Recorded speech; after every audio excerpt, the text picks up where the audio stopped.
If you're not using VS Code to edit with Claude Code, you're missing out, because look how many tabs you can open and have Claude Code do so much for you at once.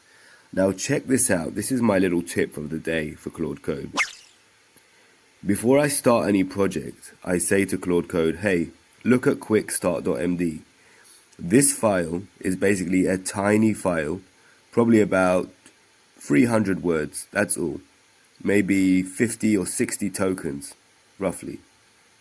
And basically what it is, I told Claude to look at my entire code base and create a quick start guide for any developer to just know the structure of the project so that he can know where all the hooks and components and what not to edit and what to edit.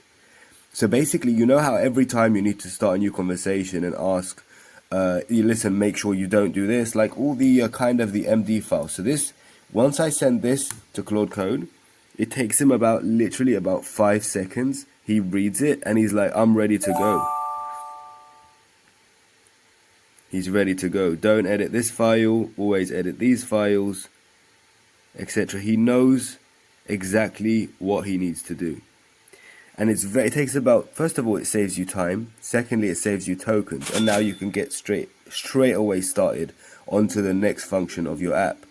Now, the reason I was going to make a skill for this, but I think it's just so simple to create. It's like you just tell the AI, hey, listen, look at my project.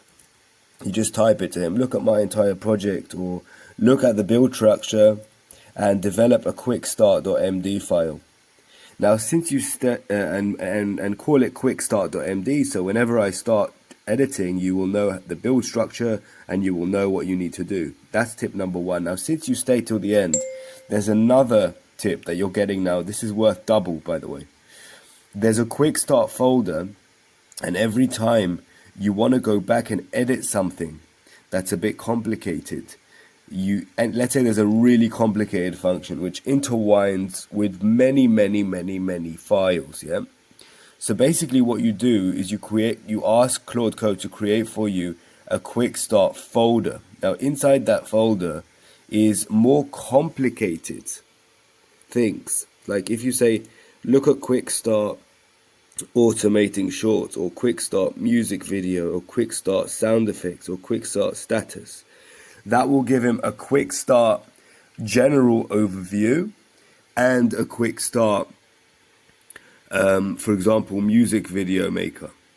So then he can get started on editing the music video maker or the automating YouTube shorts very easily without having to look at the entire code base or to start reading multiple files. He will just know where everything is from the start.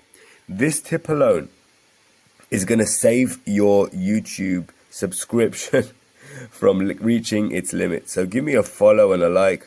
We're here to develop together, to teach each other how to succeed in building the perfect app, and also many other free amazing tips.